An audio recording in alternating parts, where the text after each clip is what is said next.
Who's winning the NFC South? I'll say first, and I probably don't speak for myself. I don't feel good about either team right now. Right. If Like, I'm why being does it brutally matter? honest. Yep. Go ahead, TJ. Go ahead. Cut off my one shot, man. It's all good. No. I'll say this, though. I'll say this. Because if you look at the Panthers, it's kind of two different stories for each team. The Panthers are a different team week in and week out. You really don't know what you're going to get. Seriously. They get blown out against the Patriots. Then they win 3 in a row. Then they get blown out against Buffalo. Blown 40-9. Then they get blown out against. What do they do the next week, though, Skip? They go beat Green Bay at Green Bay. A team at that time that was healthy and felt like and then they beat the Rams at home. Super Bowl contenders. Yeah. Well, then they lose to the Saints, and then they beat the Bucs. They do these other things, right? And then they beat the Rams at home. And now recently they're coming off of a loss against the Seahawks. So it's just back and forth. So I don't trust them. But then when you look at the Bucs, it's really a story of 2 different seasons. Start out 6-2. They beat the Seahawks on the road. They beat Houston on the road. They did. We're sitting here ready to crown them as maybe the NFC champs. How good they're playing. Baker Mayfield's leading they comebacks. beat Atlanta. That was a big deal. Yeah, they beat some good teams during that time. And they beat the Niners at home. I know they weren't fully healthy. It was Mac Jones, but that Mac Jones team beat the Rams as well. So they were beating good teams. Well, then what happened? The bye week happened, and after that, they're 1-7, and they're coming off of 4 very bad losses, including losing to Quinn Ewers and the Dolphins yesterday when they had a big chance to make a statement because Carolina lost. But with that being said, I picked Baker at the beginning of the year. I've been riding with Baker all season long. I'm going to ride with Baker now. I think Baker Mayfield gets it done. That's why, though. I think he's the difference maker. When you put him in this situation with his back against the wall and it's adversity and it's do or die and you have one last shot because he probably thought after that Dolphins game he wasn't going to get it, but you give him just a glimmer of hope, I think that he'll be able to get the job done. But it's going to be heavily on his shoulders. And this is a wild stat. And their 7 wins this year, he has 11 touchdowns, no interceptions. And their 9 losses, 14 touchdowns, 10 interceptions. When they win, no interceptions. When they lose, at least 1 or more interceptions. So how they play is directly correlated to how Baker Mayfield performs. So with that being said, I think it's going to be on his shoulders, and I think he gets the job done at home. So I'm riding with the Bucs. Let's go to TJ before we go to these betting boys. Oh, man, this is an ugly division either way. This is tough. This is tough to pick worse, bad or worse. But I'm riding with the Panthers, man. I think they have these playoffs at stake. New coach, new life in that team. They didn't play well last week. They were 1 for 11 on 3rd down, and they had 3 turnovers, I believe. I don't think that repeats itself. I think they go into Tampa Bay. We all know Tampa Bay doesn't have any home field advantage. And no matter how good Baker plays in the last 4 weeks, they're still on the skid. And they're going to continue that skid to end the season. So I got the Panthers. I think J.C. Horn and defense pulls it together this week and gets some turnovers themselves, and they run the ball well. And, Bryce Young does what he needs to do. He doesn't throw crazy numbers, but he doesn't turn the ball over, and they get the win. So got the Panthers.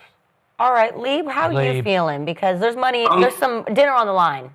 I'm definitely not riding with a team who lost 4 straight. And who lost 7 out of their last 8 games. I just can't ride with that team. That is 7 out of There's no way, man. They turning the ball over right now, and they just playing bad football. And I know the Panthers not playing great football, but at least they win a big game. They lose, then they win, then they lose, and they just lost. So I like them to come back and have a solid game. They usually backdoor a bad loss with a solid game. They do. Now, I'm just going off the rest of the 17 weeks. I think they'll show up, they'll run the ball good, like Bud said.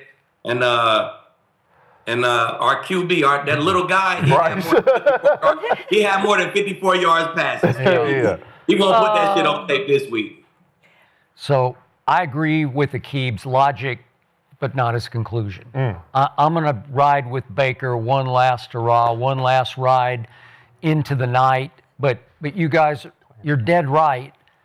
Everything screams Panthers. Everything screams Panthers because the Bucs have lost their way. And once you lose your way in this league, you just can't get it back. So they've lost 4 straight games by 4 points, 1 point, 3 points, and 3 points. So that's 5, 8, 11 points. So they've lost 4 straight games by 11 total points. They just can't figure out how to make one play on offense or defense that wins the football game. Which they did so well early in the season, too. This is the clutchest quarterback in NFL history we're talking about. So, to that point, talking about. Well, what if he hadn't pulled off miracles in 4 of the first 5 games. I'm talking about miracles. That's fair. At Seattle, at Houston, at Atlanta in the opener. Miracles. Even against the Jets, they were in trouble when people thought the Jets were going to be somewhat respectable, and he pulled it out at the end. They did beat the 49ers, albeit with Mac Jones. That they took the Eagles to the wire when, again, Jalen couldn't complete a pass in the second half. But yesterday was just classic. Baker did so much good yesterday. He goes 33 of 44 for 346. If I told you that before the game started, you'd say, oh, they win by 3 touchdowns, right? But 2 touchdown passes and 2 picks. And the 2 picks are just classic. Yeah. Baker rolls out and he's scrambling. He had 3 or 4 scramble runs that just took your breath away, where you just said, damn, that's big time. But on this play, he sees Jalen McMillan deep, and he just doesn't get enough on the ball. And the safety gets back in the play and intercepts it. And then he tried to hit a Buka on a deep post, and it's flat out covered. It's double covered. And there's no window. The window is not open. Yeah. And he steps into it with conviction. When he let it go, I said, that's a touchdown, because I can always tell when he's flinching, when he's double. He ripped this one. And he ripped it right to the safety, who's like, thank you, God. Thank you, God. Yeah. And then late in the game, Chubb gets through, because they can't block anybody. They can't run it, and they can't stop the run. And Chubb gets free, looping around the blind side, and just takes the ball out of his hand before he can let go, right? Mm-hmm. Okay, so there's 3 turnovers, and then they went down with the opening drive. They go 68 yards in 14 plays, and he hits Godwin for a touchdown. I said, we got this, okay? And on the next play, Jamel Dean, they're running some kind of cover 2, and I don't know what he's doing. He just lets, what's his name, Theo Weiss, he just lets him go. And they get a walk-in touchdown from like 60 yards. Yeah. And I'm saying, what do you guys do? Then they score again and give up a 60-yard kickoff return. Well, you're going to lose. If these are all loser plays. So loser plays. Yeah, they're loser plays. Even Mike Evans, as much as I love Mike Evans, there was a big 3rd down on a drive, 3rd and 10 play, and Baker steps in and just lasers it and hits Mike Evans right there, and it just went right through his hands. I said, loser play. Okay, so what's to love about this? Well, nothing, except that I look at Bryce Young against Seattle, 54 yards passing, as Akeem said, 54 yards, and he had a QBR of 18. They went, as TJ pointed out, 1 for 11 on 3rd down. Come on, well, the Bucs can beat that. Surely you can beat that. And the first game in Charlotte, it was close. Yeah. It's Baker Mayfield at home. It's Todd Bowles at home.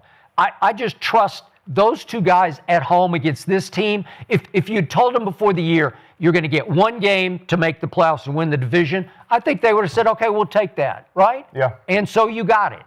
Well, you don't have any confidence. You have no momentum. You have negative momentum. But I just think that they'll figure out a way to win this game, because that's what Baker does. So there we go. Just for my bookkeeping, what's on the line here on this bet? Just a dinner. It was a dinner. Okay. Another dinner? Yeah. Dinner for the boys. Yeah. Yeah, I will say this, if you look back, I went back and watched the tape again from that Carolina-Tampa Bay game, and I went and watched the 4th quarter, really, and I did a breakdown on Bryce Young, too, on play before the end of the half, where he was dialing up. Yeah, he played really good. Picked up a cover 0 blitz, threw a dot to McMillan. Mm-hmm. But the last 2 drives, and this is where I think Baker will flip it, but the thing that worries me a little bit, Bryce Young went down with the game on the line and led a field goal drive. Baker Mayfield threw a pick with the game on the line. He did. So I agree. Hopefully he can flip that this week. Mike Evans thought he was. Yeah, they miscommunication, and you hate to see it, but still, those are going to be on the quarterback. But I'm with you, Skip. I think he turns it around. I think it takes 1 game to get back on track. I think this will be the game for them to do it. It has to be. Whew. Do or die. All right, dinner on the line. I do want to move on. We have 2 more topics I want to get to quickly. So moving on to 2 teams.